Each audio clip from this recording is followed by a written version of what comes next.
आमची आहे, मानलं पाहिजे. परंतु बरेच जण केव्हा मानतात, अधिकाराचा प्रश्न आला की आमची आहे, आमचा अधिकार आहे. कर्तव्य आलं ते त्यांचं आहे, आपलं नाही. ज्यावेळेस आपण अधिकार सांगतो त्यावेळेस काही कर्तव्य देखील असतं. या दृष्टीनं ही जी संपत्ती आहे, एक आहे लौकिक संपत्ती आणि दुसरी आहे अलौकिक संपत्ती. या दोन्ही संपत्तीचं संरक्षण आणि संवर्धन झालं पाहिजे. ते सर्व ट्रस्टी मंडळी करू शकत नाही. लौकिक भले करतील, अलौकिक जी संपत्ती आहे तिचं संरक्षण आणि तिचं संवर्धन भक्तांना करावं लागेल. जे आपण नियुक्त केले 4-5 व्यक्ती, दररोज ते दिले त्यानंतर ते सर्व काही करतील असं नाही. आपण ते सर्व केलं पाहिजे. या दृष्टीनं काल सर्व विश्वस्त मंडळी या ठिकाणी आली होती आणि त्यातल्या त्यात त्यांचं नाव नाही माहीत, नाव घेण्याची आवश्यकता नाही. आम्ही त्यांना विचारलं, जास्त काही दिसले नाही, तर ते काल आहे म्हणून त्यांना सुरुवातीपासून विचारत सुरुवात केली की राहतात काय काय करतात परिचय नाही असं नाही. तर ते म्हटले की तपोभूमीचा जो महिमा आहे की तो सर्वांपर्यंत पोहोचला पाहिजे. या दृष्टीनं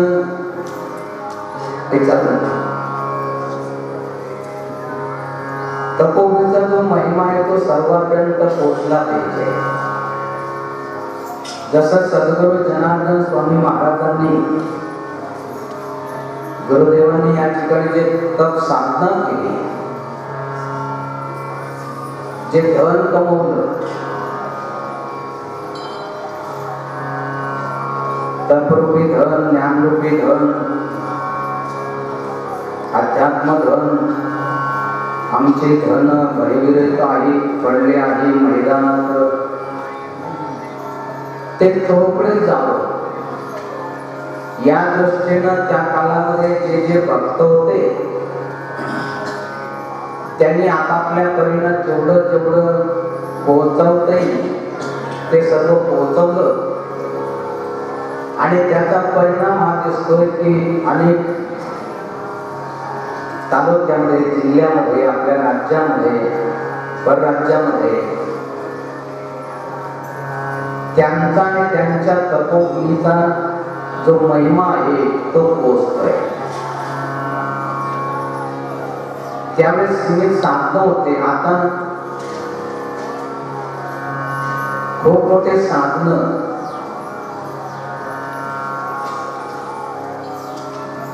इंटरनेटच्या, मोबाईलच्या निमित्तानं निर्माण झालेले आहे. एक काळ असा वाटत होता की मोबाईल म्हणजे फक्त बोलण्याचं साधन. आता बोलण्याचं साधन एवढं सीमित राहिलेलं नाही. आपले विचार, आपले आचार जगाच्या कान्याकोपऱ्यापर्यंत, ज्याच्याशी आपला काही संबंध नाही तिथपर्यंत पोहोचण्याचं साधन झालेलं आहे. आणि या दृष्टीनं काल ते आले, म्हटले की बाबाजी या ठिकाणी जे कार्यक्रम होतात ते कार्यक्रम सर्वत्र पोहोचले पाहिजे. या दृष्टीनं काही शूटिंग करून इथलं जे कार्य आहे किंवा इथले जे कार्यक्रम आहे ते सर्वत्र पोहोचले पाहिजे. मराठी महिन्यापासून सुरुवात करतात, त्याच्यानंतर ते हिशोब लिहितात, तर ते 1 एप्रिल पासून सुरुवात करतात आणि विशेष करून व्यापारी लोक किंवा उद्योगपती ते दिवाळीपासून नवीन वर्ष मानतात. म्हणून त्यांनी सांगितलं की या कार्यक्रमापासूनच दिवाळीचा महिमा, दीपोत्सवाचा महिमा सर्वांना कळावा याच्यासाठी तो महिमा काय असतो तुम्ही सांगा. आम्ही रेकॉर्डिंग करतो, परंतु तो आम्हाला सांगताच आला नाही. का सांगता आला नाही? आईचा मृत्यू झाला, आई अचानक सोडून गेली. त्याच्यानंतर कसं रडतो? रडूला बोलायचं असं लागत नसतं. रडून दाखवा म्हटलं तर असं लागलं. आईचा मृत्यू झाला कसं रडतो? असं म्हटल्यावर पण सर्व असं झालं. ज्यावेळेस आईचा मृत्यू होतो त्यावेळेस सांगावं लागत नाही की रड हो थोडंसं, रडवाय थोडंसं. मोले दाटले लगाया नाही आसू आणि माया. त्याप्रमाणे त्यांना सांगितलं होत्या. कसं तर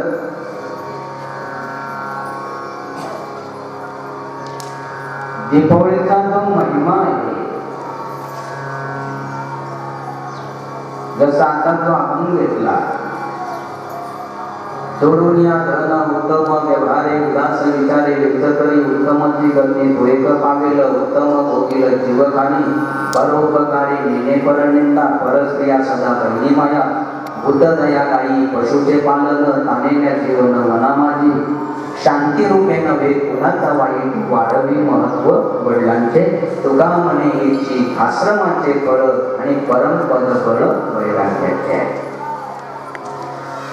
या अंगामध्ये दिवाळी कशी साजरी करायची संपूर्ण जे सांगितलं गेलं संक्षेपानं आपल्याला सांगितलं गेलं. आज शेवटचा दिवस आहे. दिवाळीचे जे जे दिवस असतात आणि त्या दिवसाचा जो महिमा असतो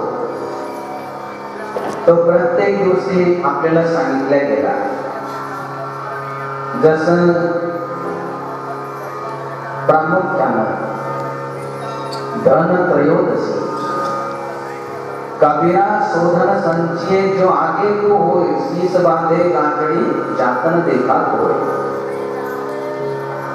धर्म रूपी धन, सेवा रूपी धन, ज्ञान रूपी धन हे जमवलं पाहिजे, कमवलं पाहिजे. ते आपला मृत्यू झाला म्हणजे देह त्यागला तरी आपल्याला पुढच्या जन्मामध्ये आपल्याला काम येईल असं धन आपण जमवलं पाहिजे, कमवलं पाहिजे. धनत्रयोदशी, नरक चतुर्दशी, नरकाला जाऊ नये. नरकासुराची जी दुर्गती झाली ती आपली होऊ नये त्याच्यासाठी नरक चतुर्दशीचं स्मरण केलं जातं. नरकाला जाऊ नका. नरकाला कोण जातो आणि तिथं काय होतं? कभी नरक गति में जाता है बीज पाप का होकर घोर व्यथाएं सब सहता है दीन नारकी होकर. थोड़ी थी यमाचे किंकर बहु सार छेदन भेदन तारण धारण ये है अकथ कहानी सदा तिलकते सदा नारकी मिले न दाना पाणी. अन्न मिळत नाही, पाणी मिळत नाही, भूक एवढी लागते की डोंगरा एवढा जर अन्नाचा ढीग पडला असेल शंका निर्माण होते की एवढं खाल्ल्यानंतर होऊ जाईल किंवा नाही. पण एक तिळाच्या कणा एवढा अन्नाचं कण काही खायला मिळत जाईल किंवा नाही अशी शंका निर्माण होते. परंतु एक पाण्याचा थेंब काही त्याला प्यायला मिळत नाही. याच्यासाठी नरकाला जाऊ नये. नरकाचं स्वर्गाचं सुखदुःख जे असतं तिथं जाऊनच बघितलं पाहिजे असं नाही. या जगामध्ये देखील अनुभवाला येतं. काहींचं जीवन बघितल्यानंतर शंका निर्माण होते की यांच्या जीवनामध्ये जे सुख आहे, समाधान आहे, शांतता आहे, समृद्धी आहे, असे स्वर्गामध्ये असेल किंवा नाही. काहींचं दुःखमय जीवन बघितल्यानंतर शंका निर्माण होते की एवढं दुःख जे यांच्या वाट्याला आहे, जे भोगताय, एवढं नरकामध्ये असेल किंवा नाही. सांगायचं तात्पर्य की त्या नरकाला जाऊ नये असं वाटत असेल तर त्याच्यासाठी नरक चतुर्दशी आपल्याला स्मरण देते. कभी नरकगती में जाता है बीज पापता होकर. पाप म्हणजे काय, पुण्य म्हणजे काय, थोडक्यामध्ये पुण्य परोपकार, पाप ते परपीडा. आपल्यामुळे दुसऱ्याला पीडा झाली ते पाप आहे. जर पुण्य परोपकार वाटत सांगे त्यांच्या पुण्यालाही पार उपकार अगणित. उपकार करा, दुसऱ्याला मदत करा, पुण्य परोपकार दिवाळीच्या निमित्तानं. आता सांगितलं की ज्यांना अन्नाची आवश्यकता असेल त्यांना अन्न द्या. आता सांगितलं की आपल्या घरामध्ये कितीतरी वस्त्र पडलेले असतात, कधी वापरलेली नसतात, दिलेले असतात नातेवाईकांनी बरेचसे वस्त्र, आपण त्याचा वापर करत नाही. भांडे दिलेले असतात, पडून असतात घरामध्ये. परंतु असे काही गरीब असतात की त्यांच्याकडं ना भांडे असतात अन्न बनवण्यासाठी, शिजवण्यासाठी, किंवा वस्त्र असतात लज्जा रक्षणासाठी. त्यांना आपण द्या, अन्यथा आपली दुर्गती झाल्याशिवाय राहणार नाही. लक्ष्मी पूजन या देवी सर्वभूतेषु मातृरूपेण संस्थिता. नमस्तसे नमस्तसे नमस्तसे नमो नमः. ज्या ठिकाणी भावना आहे तिथं सर्व सुख आहे, शांतता आहे, समृद्धी आहे. बघितलं जसं या देवी सर्वभूतेषु, सर्व भूतमात्रांमध्ये देवीचा निवास आहे. मातेमध्ये आता सांगितलं की पत्नीमध्ये देखील रामकृष्ण परमहंस आपल्या पत्नीला देवी म्हणून समजायचे, पूजन करायचे. जे देवीसाठी करतो ते आपल्या पत्नीसाठी करतो, आणि तशी भावना अहोरात्र त्यांच्या मनामध्ये असायची. या दृष्टीनं लक्ष्मीचं पूजन आपण केलं पाहिजे. दीपोत्सव, तमसो मा ज्योतिर्गमय. हे भगवान म्हणजे अंधकार से प्रकाश को घेतले, ज्ञानाचा दिवा घरोघरी लावा. अशा प्रकारे हे ज्ञानाचं पर्व, मांगल्याचं पर्व, आणि विशेष करून जो दिवा लावतात शक्यतो गाईच्या म्हणजे गावरान गाईच्या तुपापासून बनवलेला एक तरी दिवा आपल्या घरामध्ये लावा. त्याच्यासाठी आपल्या घरामध्ये गाय असते, गाईची सेवा आपल्याकडून झाली पाहिजे. एखादा तरी पदार्थ आपल्या घरामध्ये गाईच्या दुधापासून किंवा तुपापासून, दह्यापासून बनवलेला त्या दीपावलीमध्ये तो आपण वापर केला पाहिजे.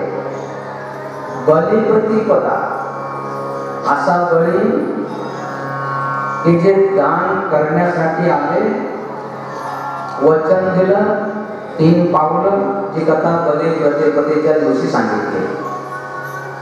गुरुना विरोध केला की नाही द्यायचं, परंतु जसं शास्त्र वचन आहे, हरी जोडे तरी करावा अधर्म.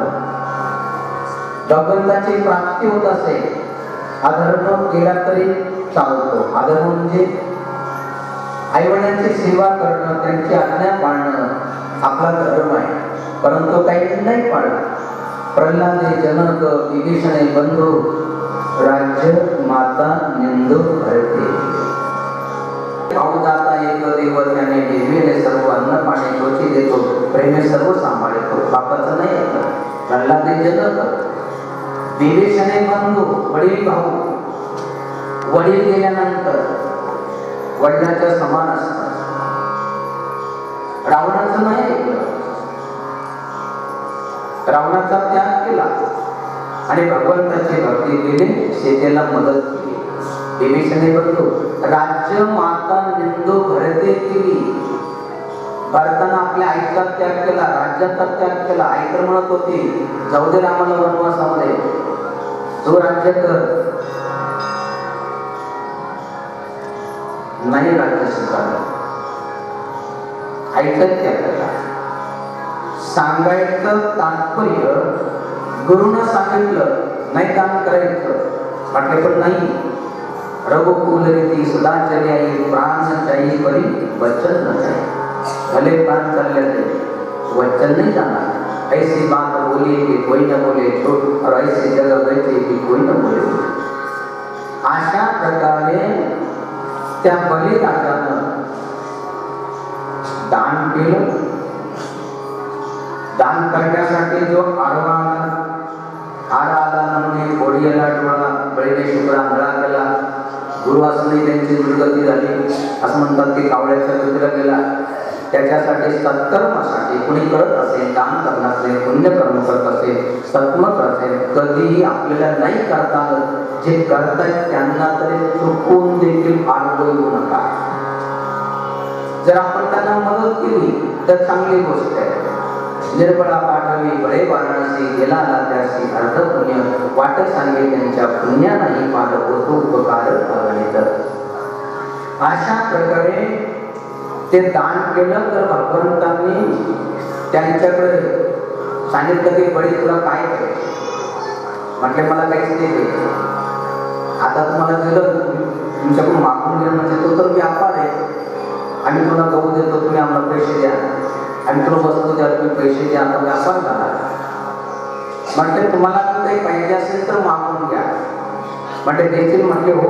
आणि काय मागितलं की तुमच्या द्वाराचं द्वारपाळ होण्याचं भाग्य मला द्या. वचन दिलं होतं, नाही म्हणू शकले नाही, आणि भगवंत तिथे द्वारपाळ झाले. म्हणून अजूनही म्हणतात इडा पिडा जाओ आणि माझ्या भावाला बळीचं राज्य. असे बळी असते भक्त शास्त्रे आणि असे भाऊ व्हावे या दृष्टीनं. असे भाऊ होण्यासाठी तर त्यांना बल दिलं, त्यांना शक्ती दिली गेली. आणि ती शक्ती कोण देतं? ती शक्ती देते आपली आई. आई नसेल तर आपली बहीण. ती एकच कामना करते. जसं भाऊबीजेच्या दिवशी जे औक्षण केलं जातं, तर त्यावेळेस औक्षण म्हणजे केवळ आरती वगळणं नाही, तर त्यावेळेस एक शक्ती, एक प्रकाश, एक तेज त्या भावाला मिळत असतं. त्याच्या घरामध्ये, त्याच्या संसारामध्ये त्यांना समृद्धी मिळते. या दृष्टीनं पूर्वीच्या काळामध्ये दिवाळी आलं म्हटलं की सर्वात पहिले आठवण व्हायची ती आपल्याच बहिणीची. घराचं नाही, पहिले आपल्या बहिणीची. आपल्या बहिणीला आणायला जायचंय, बहिणीला आणायचंय. आणि अशा प्रकारे बहिणीला देखील एक अपेक्षा असते. काही दागिन्याची अपेक्षा असते ना असं नाही, परंतु ज्या ठिकाणी आपण वाढलो, लहानचं मोठं झालो, भले आता आई वडील नसेल परंतु भाऊ आहे, ते घर आहे जिथं आपण लहानचं मोठं झालो, या ठिकाणी येण्याची, ते बघण्याची एक इच्छा बहिणीच्या मनामध्ये असते. आणि या दृष्टीनं हा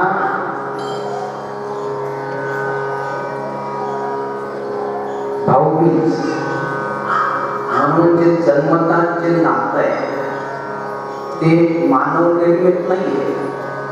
पती पत्नीचं नातं हे मानव निर्मित आहे. मानवाने इकडचे पाहुणे आले, तिकडचे पाहुणे आले, आणि मग त्यांनी पती पत्नीचं नातं निर्माण केलं. परंतु कोणी 10-15 माणसं आले आणि त्यांनी भावा बहिणीचं नातं निर्माण केलं असं नाही, ईश्वरानं ते नातं या ठिकाणी निर्माण झालेलं आहे. म्हणून जसं आपल्या बहिणीचा सन्मान तर करा, परंतु संतांनी सांगितले तशी दिवाळी साजरी करा. परस्त्रिया सदा बहिणी माया. जसं बऱ्याचशा ठिकाणी म्हणतात की ही आमची सख्खी बहीण आहे, ही आमची मानलेली बहीण आहे, ही गुरु बहीण आहे. तर अशा प्रकारे गुरुनं ज्यांना ज्यांना दीक्षा दिली ते सर्व आपले भाऊ झाले, ते आपल्या बहिणी झाल्या. आणि तर संत तर सांगतात, पाहू जाता ईश्वदेव त्याने नेमिले सर्व, अन्न पाणी पोची देतो, त्याने सर्व सांभाळतो. म्हणून समोर जे असेल ते सर्व आपले भाऊ आहे, आपली बहीण आहे. आणि या दृष्टीनं नाही आपल्याला देवी बघता आलं, नाही आपल्याला पुरुषामध्ये देवता बघता आलं, एवढे श्रेष्ठ भावना नसली तर समोर येणारा माझा भाऊ आहे आणि समोर येणारी माझी बहीण आहे. या दृष्टीनं या ठिकाणी जो अध्यात्म वारसा नेहमी राहावा, या दृष्टीनं या ठिकाणी जे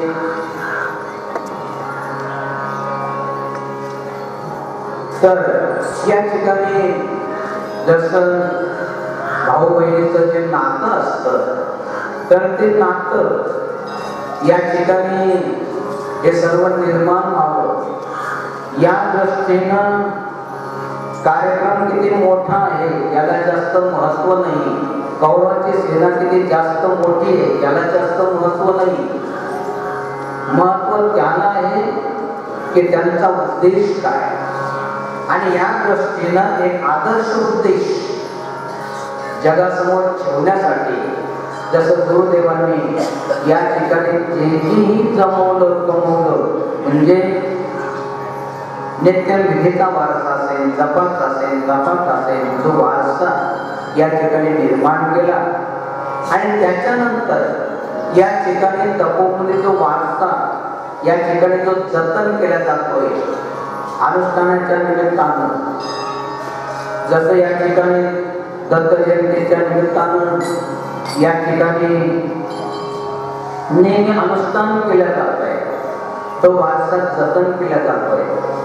त्याचप्रमाणे गुरु पौर्णिमेच्या निमित्तानं जी परंपरा आपली त्याचा वारसा या ठिकाणी जतन केला जातोय. आणि त्याप्रमाणे जेवढे सण असेल, उत्सव असेल, त्यांचा जो मूळ उद्देश आहे तो उद्देश या ठिकाणी साजरा व्हावा आणि चांगला संदेश जगामध्ये द्यावा. या दृष्टीनं जशा काही कुप्रथा समाजामध्ये शिरत असतात, आजकाल एकच झालेलं आहे, जेवढे आली फटाके फोडायचे, जेवढे फटाके आपण फोडले त्याला जो दारूपत्ती दारूगोळा लागला तेवढा जर आपण एक कॅनॉन निर्माण करण्यासाठी जर झाले असते ना, नाशिकचं सर्व भिजून निघाला असता, मराठवाड्यामध्ये पाणी मिळालं असतं. परंतु तो आपण किती पैसा जाळून टाकतो आणि जाळल्यानंतर त्याच्यामध्ये दुःख वाटत नाही. हे मोठं खेळाची गोष्ट आहे की त्याच्यामध्ये सर्वच आनंदाने उड्या मारतात. मुलं तर मारतात, त्यांचे बाप आनंदाने उड्या मारतात. कशासाठी? माझा मुलगा लय चांगला, त्याला 100 रुपये जाळले, आपले कपडे जळून बघतात. या दृष्टीनं शेवटी न्यायालयाला आक्षेप घ्यावा लागला की फटाके फोडणं बंद झाले पाहिजे, जेणेकरून आवाजाचं प्रदूषण, हवेचं प्रदूषण हे सर्व होतंय. आणि लहान मुलं, त्याच्यानंतर आजारी व्यक्ती, म्हणजे ज्यांची शक्ती थोडीशी कमी झाली आहे त्यांच्यावरती परिणाम होतो, पशु पक्षावरती परिणाम होतो. बघा, एखादा फटाका फोडला तर कुत्रं तर पाल येत नाही, ते तिथून पळतो. चिमण्या पक्षी तर बघायला येत नाही, ते तिथून पळतात, कारण त्यांच्या शरीरावरती त्यांचा विपरीत परिणाम होतो. या दृष्टीनं काही जागृती समाजामध्ये निर्माण झाली पाहिजे. या दृष्टीनं या ठिकाणी एक चांगला उद्देश, जसं रक्षाबंधन असेल, या ठिकाणी साजरा केला जातो. रक्षाबंधनाच्या निमित्तानं या ठिकाणी ज्या समोर आहे, समोर दिसतात त्या माझ्या बहिणी आहे, परस्त्रिया सदा बहिणी माया, जे समोर दिसतात माझे भाऊ आहे, ही भावना ठेवल्या जाते. आणि त्याचप्रमाणे या ठिकाणी भाऊबीजेच्या निमित्तानं या ठिकाणी दाखवण्याचा प्रयास नाही, आचरणातून प्रयास, की या ठिकाणी जसं बऱ्याचशा ठिकाणी हा उद्देश होता, जसं की या ठिकाणी सुद्धा पहिले लाईटही नव्हते, परंतु लाईट असो नसो अशा वेळेस देखील छोटी मुलगी असेल, स्त्री असेल, तर या ठिकाणी अगदी निर्भयपणे यावी हा उद्देश होता. आणि तो राहिला कशामुळं? आपल्या प्रती ते सर्वांच्या परस्त्रिया सदा बहिणी माया, ती पवित्रता आपण ठेवलेली आहे. आणि अशी पवित्रता जी तपोभूमीमध्ये आहे, या तपोभूमीचा आदर्श गावागावामध्ये, आपल्या जिल्ह्यामध्ये, तालुक्यामध्ये, राज्यामध्ये, देशामध्ये नाही तर सर्वत्र जावा. या दृष्टीनं या ठिकाणी तो अल्पसा प्रयास आहे, परंतु तो अल्पसा प्रयास एवढेसे रोग लागलेले द्वारे त्याचा वेदू जगत गेला करणारे असं म्हणतात.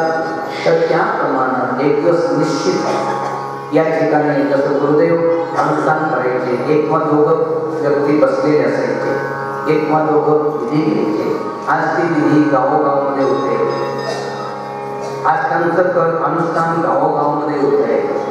तर अशा प्रकारे या ठिकाणी जसं दोन उत्सव म्हणजे सण या ठिकाणी खऱ्या अर्थानं जे साजरे केल्या जातात, तर ते म्हणजे एक रक्षाबंधन सण आणि दुसरं दीपावली. या दृष्टीनं दीपावलीचे सर्वचे सर्व उत्सव केवळ भाऊबीजच नाही, जसं आता सांगितलेले 4-5 दिवस हा सण चालतो. आणि त्याप्रमाणे प्रत्येक दिवसाचं महिमा देखील आपल्याला सांगितला, की धनत्रयोदशी असेल, नरक चतुर्दशी असेल, लक्ष्मी पूजन असेल, दीपोत्सव किंवा दीपावली असेल, बलिप्रदापूर्ती असेल, हे सर्व ज्या ज्या दिवशी झाले त्या त्या दिवशी त्याचा महिमा या ठिकाणी ते विस्तारानं सांगितल्या गेला. आज आहे भाऊबीज, त्याचाही महिमा आपल्याला सांगितला. जसं विज्ञानामध्ये असतं एक थेरी आणि प्रॅक्टिकल, या दृष्टीनं या ठिकाणी अगदी प्रत्यक्ष तो प्रभाव, जसं या ठिकाणी ती गतीतून दिसते.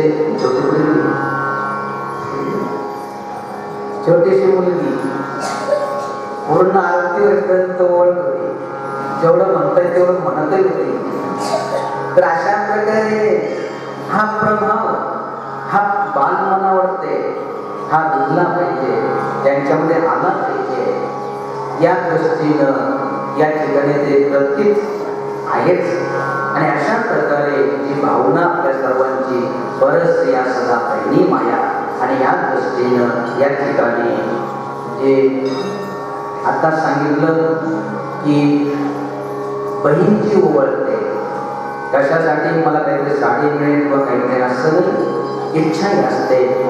इडा पिडा जावो जी भावाची असेल, आणि माझ्या भावाला बळीचं राज्य येवो. बळीला जसं राज्य मिळालं की ते राज्य भगवंत देखील लढून जिंकू शकले नाही, तर याचं म्हणून घ्यावं लागलं. असं बळ सामर्थ्य प्राप्त झालं. कशामुळं? संतांच्या सेवेमुळं, दान धर्मामुळं, गुरुच्या सेवेमुळं. असं माझ्या भावाला कळ झालं पाहिजे. काही इडाला असले तर ते कळून गेले पाहिजे एवढीच इच्छा बहिणीची असते. आणि अशा प्रकारे बहीण या भावनेनं ओळख असते. तर या दृष्टीनं विशेष करून मानला जातो की भाऊबीज म्हणजे भाऊ आणि बहीण यांच्या संबंधातला जो ईश्वराने निर्माण केलेलं नातं ते आयुष्यभर आपण जपलं पाहिजे. आणि या दृष्टीनं या ठिकाणी जसे छोट्या छोट्या मुलापासून तरुणापासून वृद्धापर्यंत किती मोठा झाला तरी परंतु बहीण बहीणच असते, आई आईच असते. आणि या दृष्टीनं या ठिकाणी छोटे छोटे मुलं मुली उभे राहतील त्यांना या ठिकाणी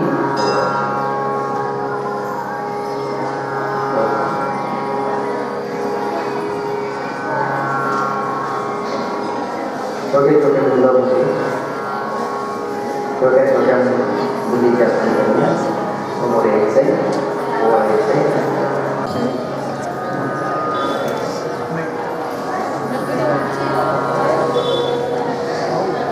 चालू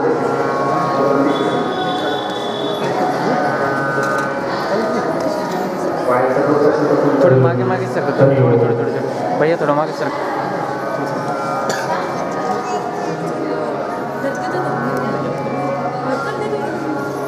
तर बसून घ्या खाली बसून घ्या.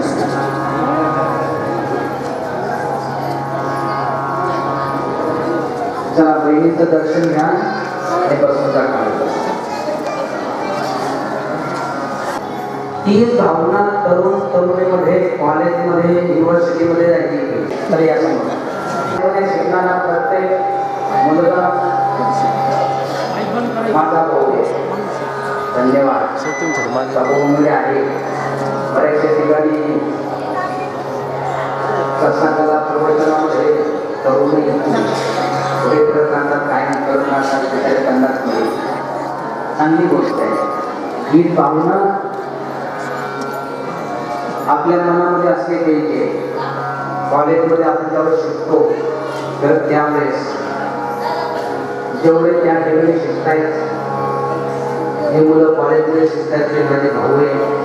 त्या कॉलेजमध्ये युनिव्हर्सिटीमध्ये मुली शिकतायत त्या माझ्या बहिणी आहेत.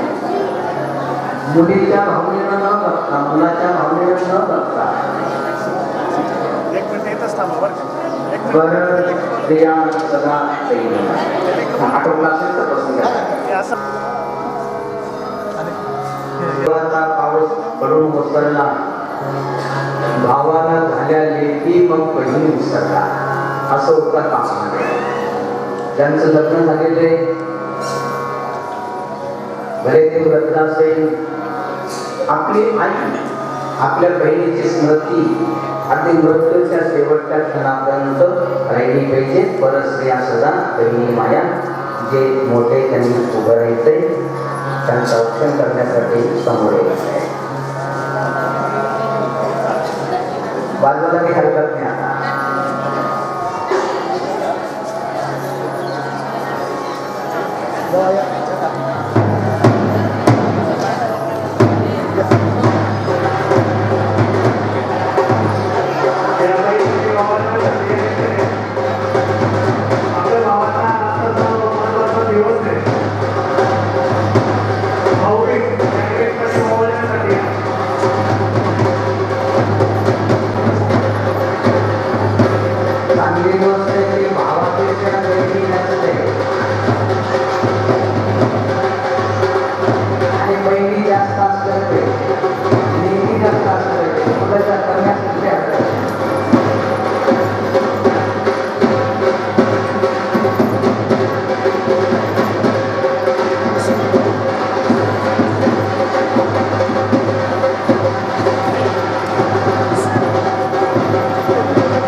उद्देश जो संतांनी जसा सण साजरा करायला सांगितला तसा प्रत्येकानं केला पाहिजे. बऱ्याच स्त्रिया सुद्धा पहिली माया जसं आता सांगितलं लक्षपूर्वक आहे का की हा उद्देश आहे तपोमुलीचा. जसं आता हे सांगितलं की इथले कार्यक्रम युट्यूबच्या माध्यमानं सर्वत्र पोहोचले. या दृष्टीनं त्यांनी जी भावना व्यक्त केली तशीच बऱ्याच लोकांची भावना किंवा बऱ्याच लोकांची ती इच्छा. बरेच म्हणतात की बाबाजी आम्ही तर आता रद्द झालो, विजेला येऊ शकत नाही, प्रवचन अनुष्ठानला येऊ शकत नाही. परंतु तुम्ही सांगता की स्नान संध्या जप नित्य अनुष्ठान करे सावधान नसते. तर दररोज आम्हाला आम्ही अनुष्ठान करू पण दररोज आम्हाला प्रवचन ऐकायला मिळालं पाहिजे. अनुष्ठान काळामध्ये होतं विशेष करून त्या दृष्टीनं एक चॅनल सुरू केलं. एक प्रयोग म्हणून त्याच्यावर ते जर तर अनुष्ठान कोणी करावं कसं करावं तो एक व्हिडिओ टाकला. त्याच्यानंतर इतरही व्हिडिओ टाकायचे आणि एक व्हिडिओ टाकला होता मतदान कुणाला करावे. जास्त लोकांनी नाही बघितला. काहींनी कदाचित याच्यासाठी बघितला असेल की बाबाजी एखाद्या पक्षाने जातात बघा सांगतील ह्या पक्षाच्या म्हणजे आमच्या खात्यात व्हायची इच्छा असेल अशा दृष्टीनं तो कदाचित काहीने बघितला, जास्त नाही बघितला. बरोबर हा प्रत्येकानं बघायला पाहिजे होता. आता ते व्हिडिओमध्ये काय सांगितलं तर ते आपण आता प्रत्येकाला आपल्याला घरी घेऊन आता बघता येईल का प्रत्येकाच्या मोबाईलवर तो व्हिडिओ आहे. आपल्याला नवीन जे टाकायचे तेच आपल्याला मिळते, तपोवनीचे मिळते, तिथले मिळते, अनुष्ठानाचे मिळते. जसं अनेक प्रकारचे दान आहे, भूदान आहे, अन्नदान आहे, प्राणदान आहे, कन्यादान आहे. त्याप्रमाणे एक दान आहे ते म्हणजे मतदान. कन्यादान करायचं असेल तर आपल्याकडे कन्या असली पाहिजे. भूदान करायचं असेल तर जमीन पाहिजे किंवा पैसा पाहिजे. परंतु मतदान करण्यासाठी पैसे लागतात. परंतु आजकाल पैसे काही लागत नाही मतदान करण्यासाठी. अगदी तिथं दूर असेल जायला असेल तर बरेच जण ती व्यवस्था देखील करून घेतात की त्यांना आणण्याची नाही आहे, फक्त इच्छाशक्ती पाहिजे. परंतु आजकाल जी दुर्दशा बघायला गेली, जी नको व्हायला पाहिजे होती त्याचं दुःख वाटतं. मतदान तिकडे लाव बरं पाठीमागे लाव. दान म्हणजे दान करायचं ते केव्हा कळालं? जे आश्रमाची थोडीशी व्यवस्था बघतात ना, युनिव्हर्सिटी आले आज कसे आले त्यांनी मशीन आणले होते म्हणजे खूप मशीन आहे नवीन आलेले लोकांचा संभ्रम निर्माण आहे. इकडं बटन दाबले दुसरीकडे जात म्हणून ते लोकांना दाखवावं या दृष्टीने लोकांना सांगितलं असं बटन दाबा आणि पुढे बघा बरोबर तुमचं मत ज्याला दिलं करायचं हे दाखवायचं.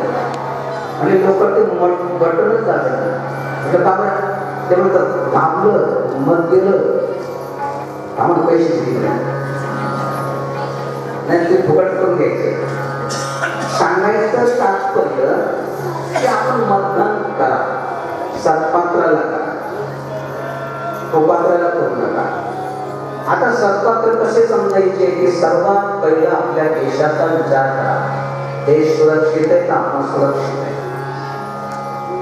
काही ना जाऊ द्या देश गरजेमध्ये आपलं काय करायचं.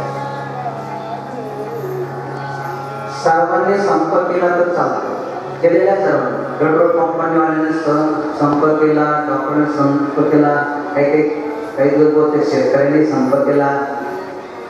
बॉर्डरवरच्या सैनिकांना एखादा दिवस करोनावर संप काय म्हणजे पोलीस डिपार्टमेंटना एक दिवस संप करू द्या, काही दिवस त्या देशाचा विचार करा, आपल्या राज्याचा विचार करा. आपलं राज्य सुखी समृद्धी झालं त्याचा विचार करा, आपल्या जिल्ह्याचा विचार करा, आपल्या तालुक्याचा विचार करा, आपल्या भागाचा विचार करा, आपल्या गावाचा विचार करा, आपल्या समाजाचा विचार करा आणि सर्वात शेवटी आपला विचार करा. लोकांनी उलट सोडले, सर्वात पहिला माझा विचार. एखादी बातमी मिळाली, बातमी मिळतात दुधाची जाऊ करते, फक्त आपला विचार. याच्यासाठी देशाचा विचार, आपल्या राज्याचा विचार, आपल्या जिल्ह्याचा, तालुक्याचा, आपल्या भागाचा, आपल्या समाजाचा जो विचार करत असेल त्यांना मतदान करा.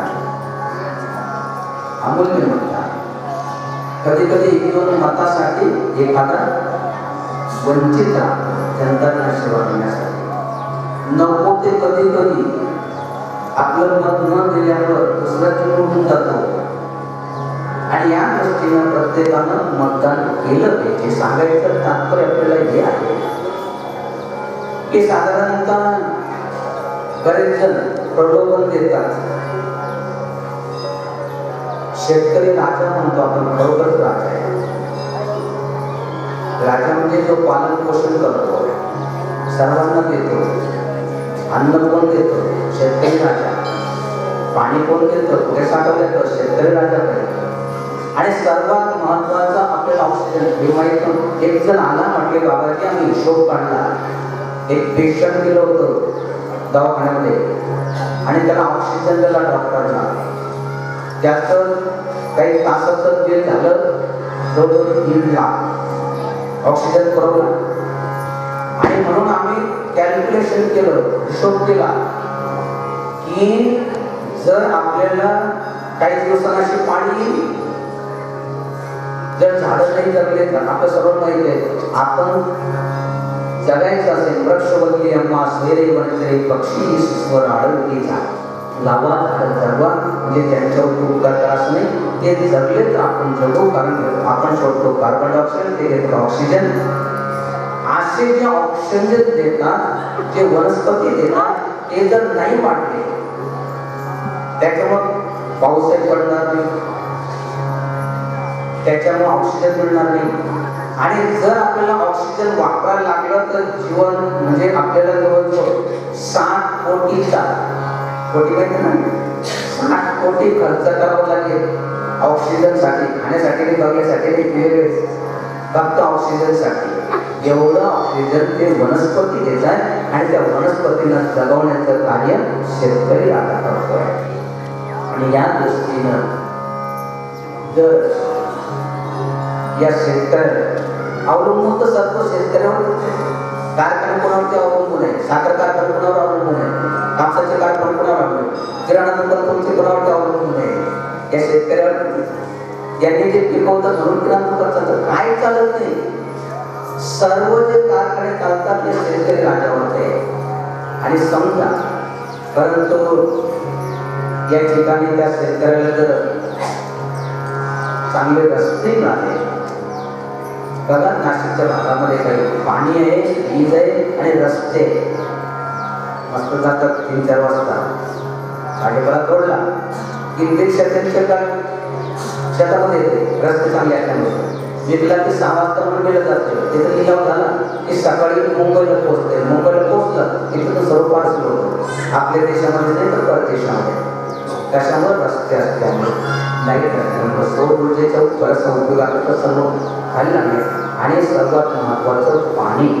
आजकाल अशी परिस्थिती आहे की काही पाणी जास्त झालं म्हणून मरतायत, डुबून मरतायत. आणि काही तिथं जवळ पाण्यासाठी तरसत आहेत. आता ते पुरतं नसून आम्ही म्हणतो की तर पाऊस पडला पाहिजे, अजून पाणीच नाही त्या भागामध्ये. लोकही म्हणतात आणि ते सर्वच म्हणतात पाऊस पडला पाहिजे.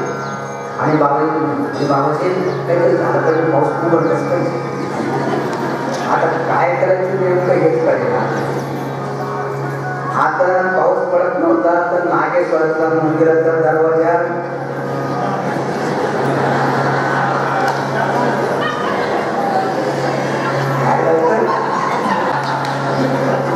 जास्त पडायला लागलं ना. आता लोक मन करावं काय करावं लागेल नेमकं. या दृष्टीनं त्याचं आध्यात्मिक काय कारण आहे, नको ते कारण बरेचसे शोधत राहतात. या दृष्टीनं खरं म्हणजे चांगली त्या ठिकाणी ईश्वराची कृपा आहे. पाटाचंही पाणी मिळते आपल्याला, वरते पाणी मिळते. त्याचं थोडंसं आपण जर नियोजन केलं तर नियोजन होणं गरजेचं आहे. जिथं जास्त पाऊस पडतो तिथलं पाणी त्या ठिकाणी पडत नाही, तिथं वळवणं महत्वाचं आहे. आणि या दृष्टीनं हे जर झालं, शेतकरी राजाला जर रस्ते चांगले मिळाले, रात्री जागण्याची गरज नाही पडली, दिवसा सौर ऊर्जेच्या माध्यमानं सर्व पंप चालले आणि पाणी मिळालं. आता बरेचसे जागतात. आता माग बरेच जणांचं चाललं होतं बसत नाही. आता लोक एकटाच लोक बसले होते.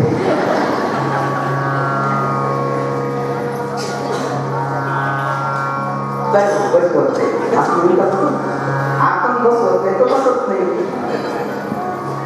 त्याच्यामुळं कळस सर्वांना वाटतंय ते कळत बसला पण सर्वच विचारतात एवढं मोठं चांगलं मंदिर झालं, सर्व काही झालं, पण कळसच कामावर बसलेला. आता कारण सांगत होते, म्हटलं होतं सर्वजण एकत्र या, विचार करा. उसे त्यांचं कधी ना नसे गुरुदेव म्हणायचे त्या दृष्टीनं करा. तर ते म्हणायचे आता काय बसवला असता परंतु दुष्काळ पाऊस पडत नाही. आता यावर्षी म्हटलं तर ते म्हणतात पाऊस जास्त पडला ना, कांदे चालले गेले. आता यावर्षी कसं टाळलं तर आता ठीक आहे, जास्त पावसामुळं जर आता बसवत नसेल तर ईश्वर म्हणते ठीक आता पाऊस नसतच पडला म्हणजे नसतं तो होतं करून तशी काही अवस्था येऊ नका. या दृष्टीनं काल जो सर्वच कष्टमंडळी या ठिकाणी आली होती, आजही आलेली आहे, भक्तमंडळी आलेली आहे. नंतर उगाच ते ट्रस्टी मंडळी ते करतच नाही असं म्हणून त्यांना दोष देणं, भक्तमंडळी आम्हाला काही सहयोगच करत नाही, त्याचा आम्ही बसवला असता असं त्यांना दोष करणं. आणि त्या गावामध्ये जे ना भांडणं चालू आहे ट्रस्टीचे भक्ताचे म्हणून तिथं कळत बसत नाही. असं विनाकारण दुसऱ्याकडे वाईट अप्रचार तिथं जाऊ नये. या दृष्टीनं कसं कालेकरनं सांगितलं, त्यांनी विचार मांडलं की या ठिकाणी जर शक्य झालं आणि सतत बसत शक्य झालं तर अनुष्ठानाच्या वेळेस किंवा थोडंसं मागं पुढं या ठिकाणी परत बसायला तयार आहे. आपण आपण सर्वांनी त्याच्याकडे बोट न करता तसं त्याकडे बोलता थोडं काही होईल आपल्याकडे राहतं. या दृष्टीनं सर्वांनी जसं आतापर्यंत या ठिकाणचे कार्यक्रम केले, सर्व एकत्र येऊन केले. कार्यक्रम किती मोठा झाला याला महत्त्व नाही, किती आनंदानं केला, किती पैसे जोडले याला जास्त महत्त्व नाही, आपण किती समाज जोडला, किती प्रत्येकाचे मनं जोडले याला जास्त महत्त्व आहे. आणि या दृष्टीनं जसं आपण त्र्यंबकेश्वरला गेले असाल, घृष्णेश्वरला गेले असाल, हे तर विचारत होतो अहो किती मोठं यज्ञ झाला पण तिथे लोकांना विचार काय म्हणतात की मंदिर चांगलं बांधलेलं आहे, दर्शन घेतात, बाहेर निघतात. आणि या दृष्टीनं जे आहे तर नको ते चर्चा भक्त करत नाही. ज्याला द्यायचं असतं, ज्याला करायचं असतं ते जास्त चर्चा करते. ते मंदिर चांगलं घडावते. बरेचसे तिथं आले गाव तुम्ही कुठले आणि तुम्हाला रोज किती मिळतो आणि त्याच्यानंतर हे समजा किती कोटी खर्चवले आणि किती कोटी खर्चवणार आहे हे शेवटी विचारलं जेव्हा राहिला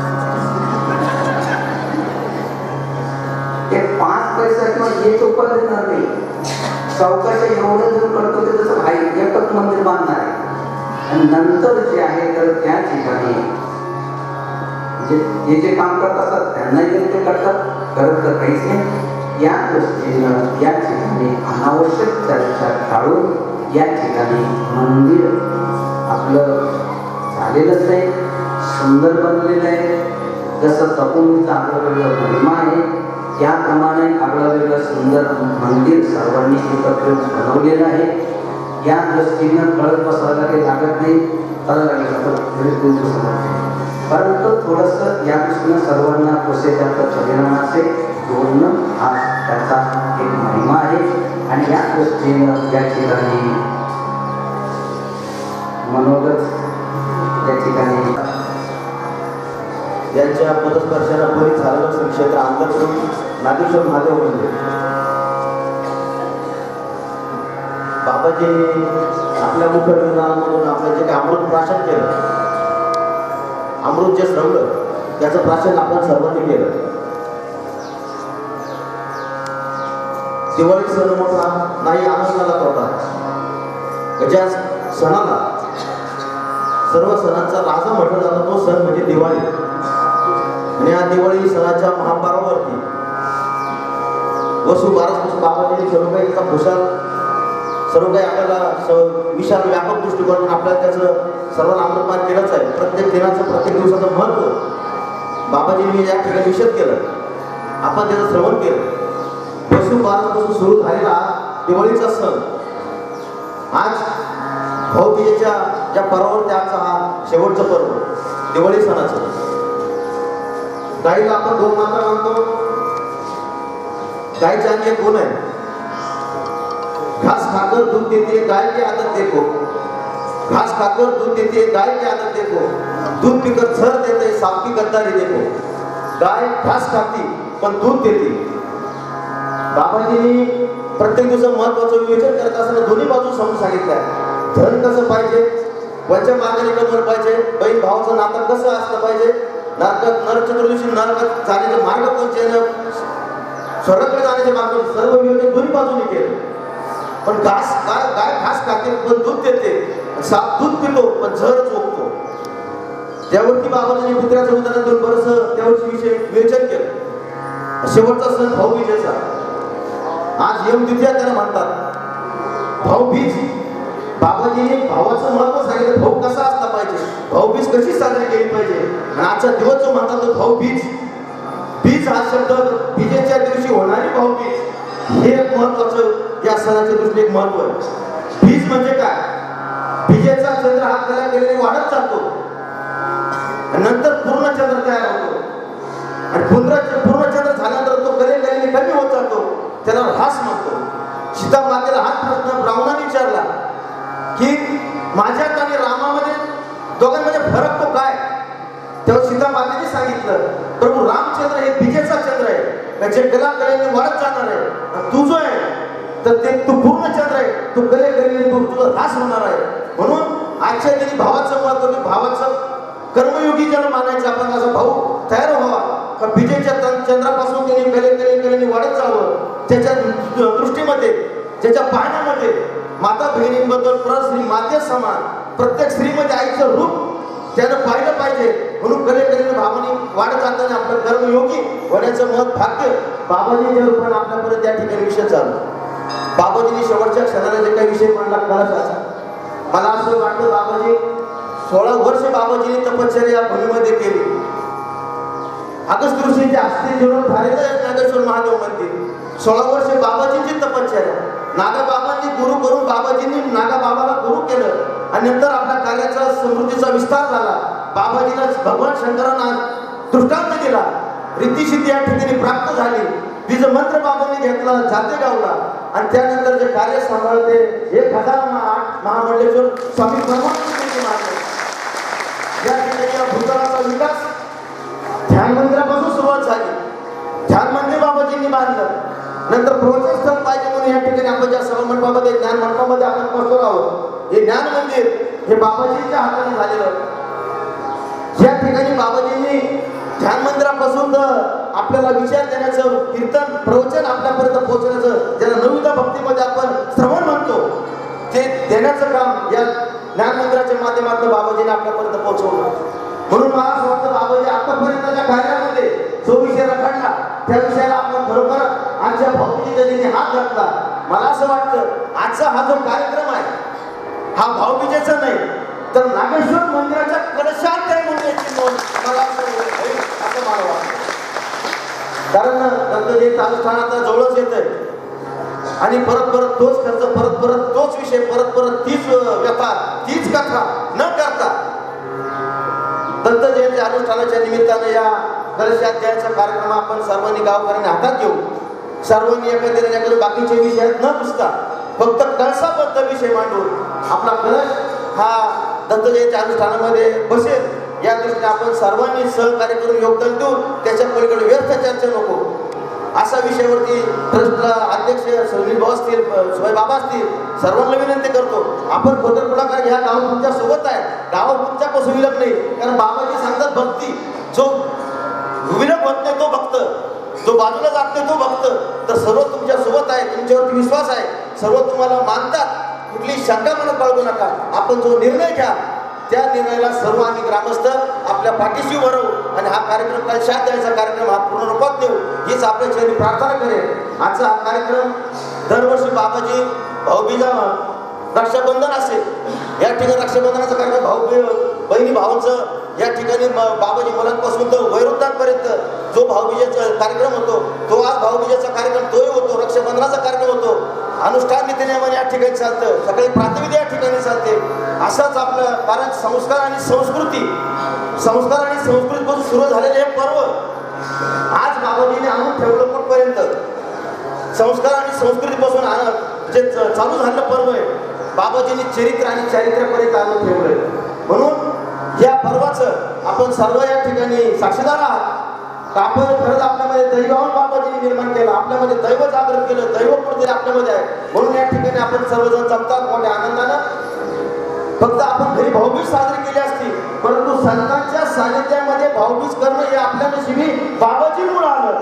म्हणून बाबाजी अंधश्रम घराच्या वतीने आपल्या चरणी नतमस्तक होतो आणि असंच आशीर्वाद असंच आमच्यावरती असलेला आपला शिवाशिर्वाद हा नित्य तेवत राहो. या ठिकाणी बाबाजीने दोन्ही बाजू मांडण्यात मला एक खरोखर एक आनंद वाटला की फक्त जे चांगली बाजू मांडण्याचा प्रयत्न बाबाजीने केला नाही, त्याची अवगुण सुद्धा आपल्या समोर मांडले.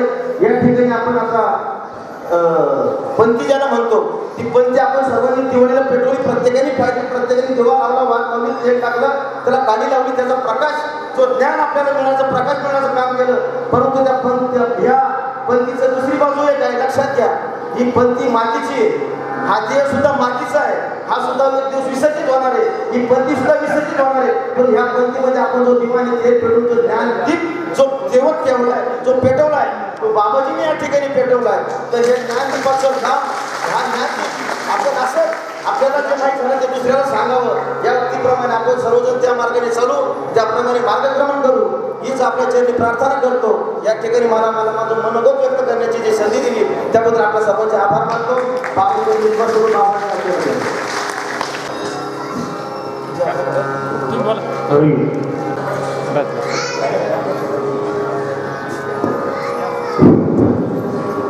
राष्ट्रसंत सद्गुरू जनार्दन स्वामीच्या तपोभूमीमध्ये आपल्या सांस्कृतिक परंपरा, अध्यात्म आणि वैज्ञानिक या सर्वांचा मेळ घालणारे राष्ट्रसंत सद्गुरू जनार्दन स्वामीचे परम शिष्य आणि तुम्ही आज जे या मंदिराचा परिसर आणि मंदिराचं दृश्य बघताना या तपोभूमीचे खऱ्या शिल्पकार असलेले आदरणीय महामंडलेश्वर स्वामी परमानंदगिरीजी महाराज आणि आपण सर्वच जण या ठिकाणी उपस्थित झाला त्याबद्दल नागेश्वर मंदिर ट्रस्टच्या वतीनं मी आपणा सर्वांचं शतशः आभार मानतो. आज या ठिकाणी आमचे अभ्यासू कार्यकर्ते, ग्रामपंचायत सदस्य योगीजी जागीरदार यांनी मनोगतामध्ये जो विश्वास व्यक्त केला, त्या विश्वासाला तडा जाऊन देणार नाही असा मी ट्रस्टच्या वतीनं आश्वासित करतो. या गावानं आम्हा सर्व ट्रस्टीवर, आम्ही 5 लोक ट्रस्टी आहोत. आता योगेशजी म्हटला की तुम्ही अध्यक्ष आहात. आम्ही आतापर्यंत अध्यक्ष विश्वस्त, मी स्वतःला कधीही अध्यक्ष म्हणून म्हणत नाही आणि मानतही नाही. कारण ज्या वेळेला या ट्रस्टचे उपविधी बनवला त्यावेळेला स्वर्गीय आबासाहेब जागीरदार, मी आणि स्वर्गीय गोविंद नाना आम्ही संयुक्तपणे ज्या वेळेला निर्णय घेतला त्यावेळेला ट्रस्टी नेमणूक ही ग्रामसंघच करण्यात यावी हा उदात्त हेतू आमच्या सर्वांच्या मनात होता. म्हणून हे ट्रस्ट कोणाचं व्यक्तिगत नाही, कोणता एका जातीचं धर्माचं नाही, हे सर्व गावकऱ्यांचं आहे आणि सर्व गावकरी याचे मालक आहेत. आणि या सर्व गावकऱ्यांच्या विश्वासावर आम्ही ते काम बघत आहोत. विश्वस्त आहोत, मालक नव्हे. महाराजांनी सांगितल्याप्रमाणे आता कोणत्याही महाराजांची आमची कालच चर्चा झाली. महाराजांनी आम्हाला तोच आदेश दिला आणि त्याचा आदेश त्यांना आम्ही सांगितलं की तुमचा आदेश आम्हाला हवा. आणि त्या पद्धतीनं आम्ही सर्व विश्वासांनी एकत्रित बसून आम्ही हा कलशावरणाचा जो कार्यक्रम आहे, योगेशजीने सांगितल्याप्रमाणे दत्त जयंतीच्या कार्यक्रमात महाराजांनी आपल्याला प्रबोधन केलेलं आहे. कार्यक्रम किती मोठा, किती पंक्ती उठल्या याला महत्व नाही, आपली भावना महत्वाची आहे आणि त्या सद्भावनेची आम्ही कदर करणार आहोत. तुम्ही सर्वजण आमच्या बरोबर आहात याची खात्री आम्हाला देखील आहे. आणि या निमित्ताने तुम्हा सर्वांच्या सहकार्याने उपस्थित असलेले सर्व मान्यवर, मी प्रत्येकाचं नाव न घेता सर्वच मान्यवर या ठिकाणी उपस्थित झालेले आहेत. विविध क्षेत्रातील लोक या ठिकाणी उपस्थित आहेत आणि या तपोभूमीवर प्रेम करणारे आपण सर्वच जण उपस्थित आहात. आणि म्हणूनच दत्त जयंतीच्या पारायणाच्या सांगतेच्या दिवशी परवानगिरी महाराजांच्या उपस्थित आणि आदेशानं कलशावरणाचा कार्यक्रम करण्याला काही हरकत नाही. आणि यासाठी विश्वस्त मंडळ म्हणून आम्ही तुमच्या सदैव गावकऱ्याबरोबर आम्ही आहोत. आमच्याबरोबर गावकरी नको, आम्ही गावकऱ्याबरोबर आहोत याची ग्वाही या ठिकाणी मी देतो. पुन्हा एकदा आदरणीय परवानगिरी महाराजांनी, कालच आमचा विषय झाला, आज जो आता योगेशजींनी त्याच्यावर विश्लेषण केलेलं आहे त्याची पुनरावृत्ती मी करणार नाही. परंतु कालच योगेशजी आमचे बाबाजींचं आमचं बोलणं झालं की नेमकी काल बलिप्रतिपदावर म्हणलं बाबाजी बलीचं राज्य या देशावर यावं, या बलीचं काय अवस्था आहे याच्यावर आम्ही विस्तृत चर्चा केली. आणि विशेष आनंद मला, मी भावलं त्यांना म्हटलं सुद्धा की महाराज मला तुमचं हे भावलं की बळीराजा आणि या देशाची संस्कृती, या देशाची परंपरा, या देशावर असलेली श्रद्धा ही अतुलनीय असावी आणि याच्यातच योगदान सर्व देशबांधवांचं असावं. ही एक चांगली वैज्ञानिक, आध्यात्मिक, सांस्कृतिक कलात्मक जगाला हा जो विषय महाराजांनी या ठिकाणी विदित केला त्याबद्दल मला खरोखरच खूप आनंद झाला. आपल्या सर्वांच्या वतीने मी महाराजांना शतशः नमन करतो आणि धन्यवाद देतो. पुनश्च एकदा आपल्या सर्वांना उपस्थितीबद्दल धन्यवाद देऊन आपले मनापासून आभार मानतो आणि थांबतो. जय जनार्दन, जय नागेश्वर स्वामानंदगिरी महाराज की जय. राष्ट्रसंत सद्गुरु जनार्दन स्वामी महाराज की जय. नागेश्वर महाराज की जय. ओम नमस्कार. यानंतर महामंडळाचे स्वामी परमानंद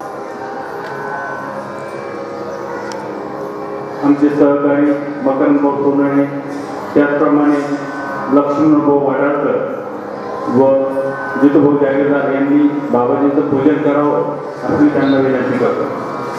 विश्वस्तांच्या वतीने मी आभार मानतो.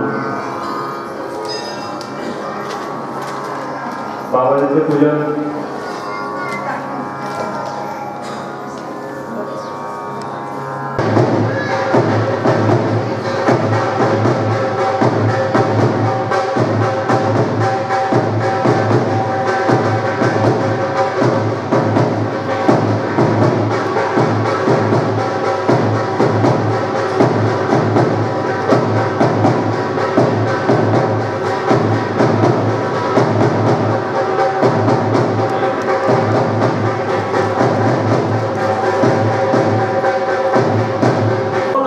बोलवलं सगळ्यांनी जोडीने यायचे. असं घ्यायचं एक लोक याला का? इथून पडलं एक सेकंड एक मिनिट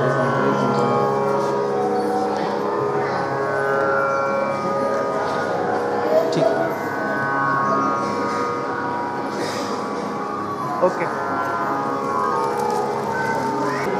आपल्या या प्रभूभूमीची महिमा पूर्ण भारतवर्षामध्ये कशी पोहोचते या निमित्ताने हा छोटासा प्रयत्न आपण करतोय. या प्रयत्नात निश्चितच आपल्याला यश मिळेल असं मला नागेश्वर चरणी मी प्रार्थना करतो आणि आपण त्याच्यात यशस्वी होऊ. आताच आज आपण 2-3 महत्वाचे निर्णय झाले. आपला कलशरोहणाचा कार्यक्रम सुद्धा या पुढच्या महिन्यात ते डिसेंबर महिन्यामध्ये त्या दत्त जयंतीच्या निमित्ताने जो कार्यक्रम आपला दरवर्षी होतो या कार्यक्रमाच्या दरम्यानच आपण तो करण्याचा प्रयत्न करू. ग्रामस्थ आपल्याबरोबर राहणारच आहे. या परिसरामध्ये हे पावनभूमी आहे याची महिमा आपल्याला पूर्ण भारतवर्षात कशी नेता येईल याच्यासाठी आपल्याकडे एक प्लॅन आहे. आपण त्या पद्धतीनं जर गेलं तर आपण तो निश्चित यशस्वी करू. परंतु ठीक आहे, काय हरकत नाही, आपण त्याच्यासाठी प्रयत्न करू. आणि योगायोगाने दरवर्षीप्रमाणे महाराज आपल्या तपोभूमीमध्ये दीपावलीच्या उत्सवानिमित्ताने 4-5 दिवसाचा असतात. तर त्या दरम्यान आपण काल त्यांच्यासोबत चर्चा केली आणि त्या पद्धतीनं त्याला स्वरूप देण्यात आलं आणि ते पुढं प्रयत्न तर करणारच आहोत. म्हणून खऱ्या अर्थाने मी या युट्यूबच्या माध्यमातून तपोभूमीच्या महिमा आमचे गुरु महामंडळ स्वामी परमानंदजी महाराज यांचा महिमा वाढवण्यासाठी आमचे मित्र कदम भाऊ यांना मी परत एकदा नागेश्वर त्यांना आशीर्वाद देतील अशी मी विनंती करतो आणि माझे 2 शब्द संबोधतो. जय भारत. आज दिवाळीचा शेवटचा दिवस म्हणजे भाऊबीजेचा दिवस. आज थोडासा आनंदाचा आणि दुःखाचा असा संमिश्र प्रतिसाद असतो. आनंद याचा असतो की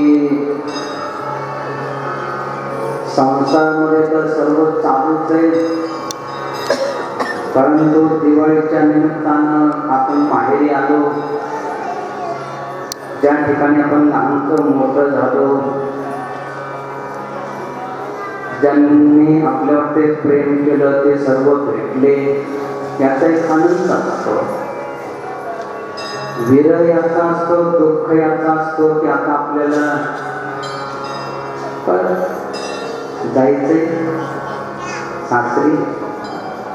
सर्व तिथं काम धंदा तेच, परत हे आणा ते करा हे करा. तुम्हालाही जायचंय, आम्हालाही जायचंय, सर्वच जायचंय. आतापर्यंत 2-4 दिवसाचं काही नव्हतं, आता तेच संसार सर्वांचाच पाठीमाग लागलाय. संताचा संसार, भगवंताचा संसार. चला आता तिथं जायचंय, 60-70 घाई आहे, पाऊस पडला, चारे खराब झाले, येत जाय कसं काय होईल तिथं, आमच्याकडे 60-70 घाई आहे. पण एवढी चिंता नाही आहे. एक उपाय का करून आपण करताय. एक मुलं आणले सोबत, तुम्ही आणली बाकीची तिथं आहे. आता त्यांचं काय चालू असेल या दृष्टीनं ते पाण्याची अन्नदानाची पण करता सर्व. या दृष्टीनं त्याचा एक विरह असतो, एक आनंद असतो, एक दुःख असतं. या ठिकाणी जसं तपोभूमी म्हटलं, जसं आपल्याला आपलं घर माहेर वाटतं, तसं आम्हालाही आपलं घर म्हणजे तपोभूमी माहेर वाटतं.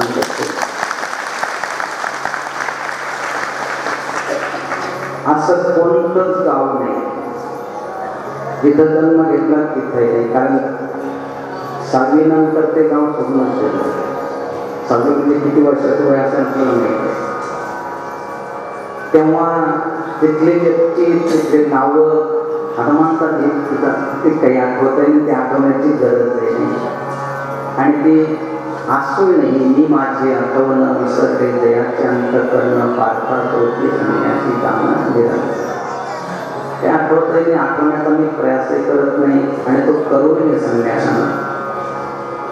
परंतु इथं अंतरसून म्हटलं, समोर दिसलं की आठवतं, हा यांचा मुलगा आहे, हा यांचा नातू आहे.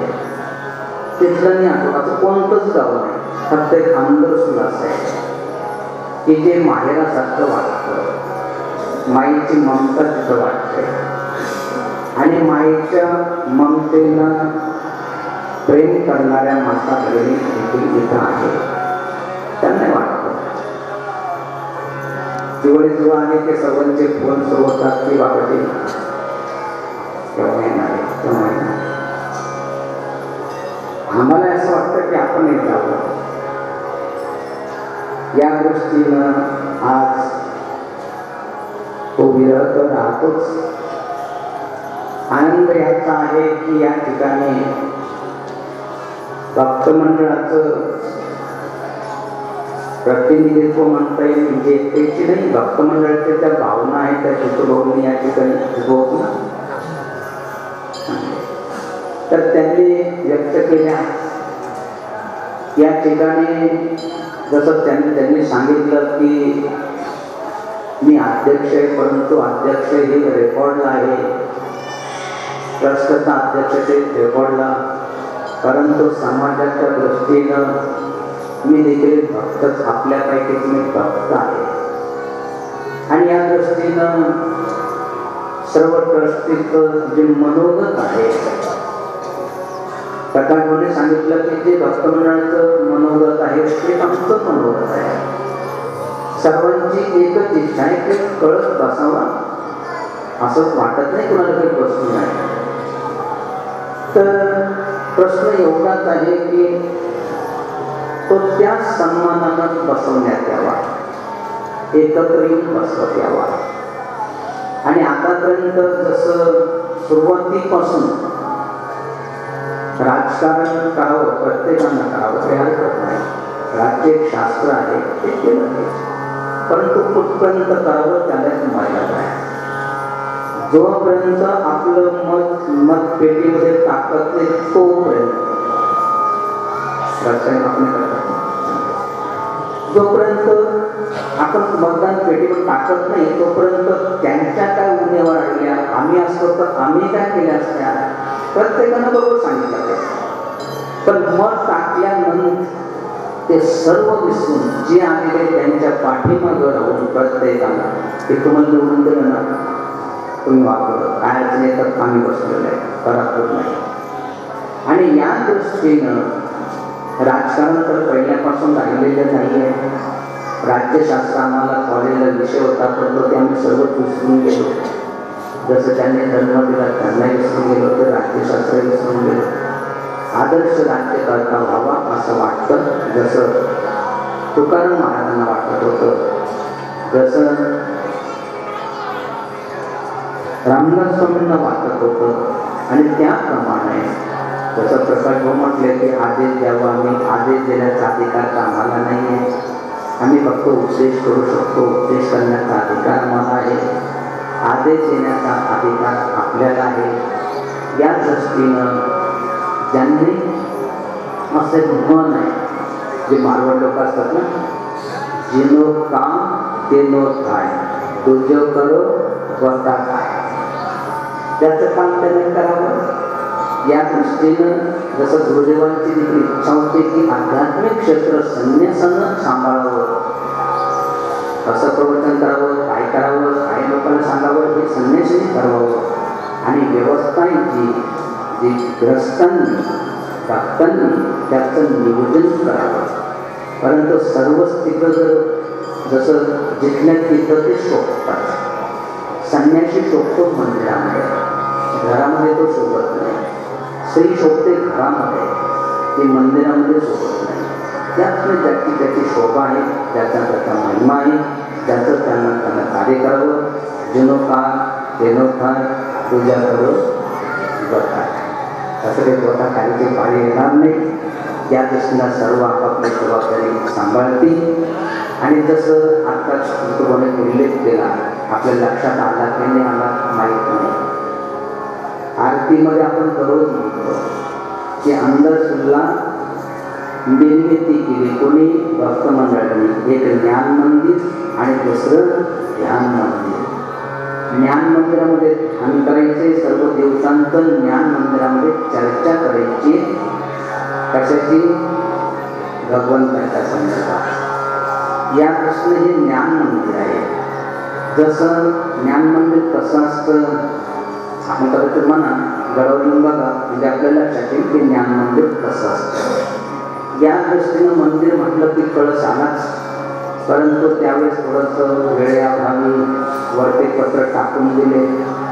इथे नियोजन होतं ते कळसाचं, इथे एक छोटंसं मंदिर असावं आणि आपण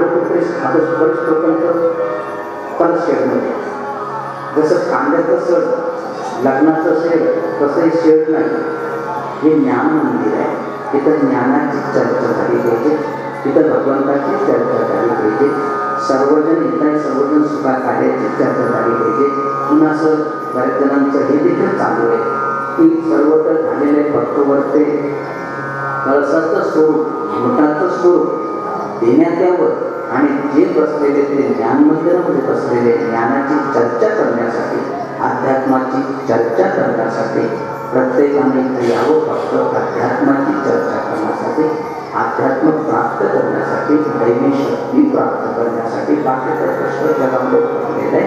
त्या क्षणात जसं समजणारे लोक समजून जातात, जसं म्हणतात की मरने वाले को घर एक समुद्र की क्या जरूरत है, उसको तो किनारा ही बाकी है. इशारे वाले को कहने की क्या जरूरत है, ज्ञानी को कहने की क्या जरूरत है, उसको तो इशारा ही करती है. मरायला समजत पाहिजे सगळं ते किनारा म्हणतात. आणि ज्याला समजून घ्यायचं त्याला खूप समजून सांगण्यापेक्षा थोडासा इशारा जरी केला तो समजून जातो. ज्ञानी तो इशाराही कळतो. या दृष्टीनं खरोखर आपण ज्ञानी आहात, आपल्याला इशारा समजलेले आहे. आणि या दृष्टीनं सर्वांनी एकत्र जसे आतापर्यंतचे कार्य केले, कसल्या प्रकारचं राजकारण करा, त्या तिकडं करा, इथं राजकारण न करता तिथं फक्त अध्यात्माची चर्चा आपण करावी. या नाटकात सांगितलं की आज पवित्रचा दिवस आहे, सर्वांना जाण्याची गर्दी आहे, ओढ आहे. इच्छा नसली तरी जावंच लागतं, इच्छा नसली तरी. मग तुम्हाला असो की आम्हाला असो, प्रत्येकाला संसार जाऊच लागतं. किती माहीत चांगला असलं तर पण तो स्वतंत्र तिथं थोडंच राहता येतं, जावंच लागतं. याला ते कर्तव्य कर्मशास्त्राने जे सांगितले ते कर्तव्य कर्म करण्यासाठी एक संयुक्त रूपाने या ठिकाणी कार्यक्रम या ठिकाणी आटोपलेला आहे. आणि आता घरी जाऊन या ठिकाणी आपण या ठिकाणी ओवाळण्याचं, औक्षण करण्याचं, शक्ती देण्याचं आणि शक्ती पुरुषांनी घेण्याचं, मातेची आशीर्वाद घेण्याचं, बहिणीचा आशीर्वाद घेण्याचं त्याच्यासाठी. आणि जोपर्यंत जीवन तोपर्यंत परस या सदा बहिणी माया या बहिणी सर्वतेषु मातृत्वे संस्कृता नाही आपल्याला करता आलं तर परस या सदा बहिणी माया ते खरे होतीच आहे. आणि ती आपण आयुष्यभर दिवाळी करायची. आम्हा घरी नित्य दिवाळी दसरा.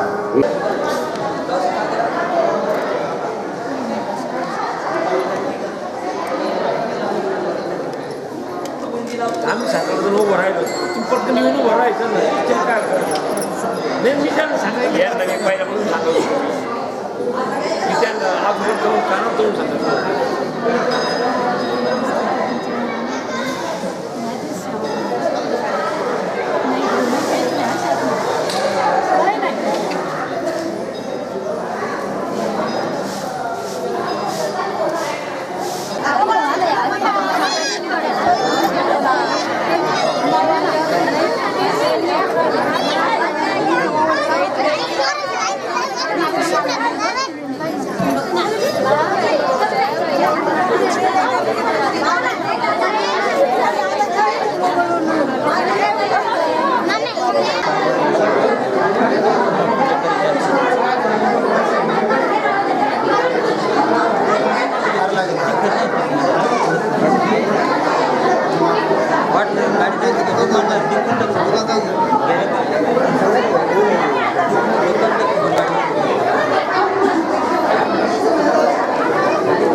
उलट नको पुढं पाहिजे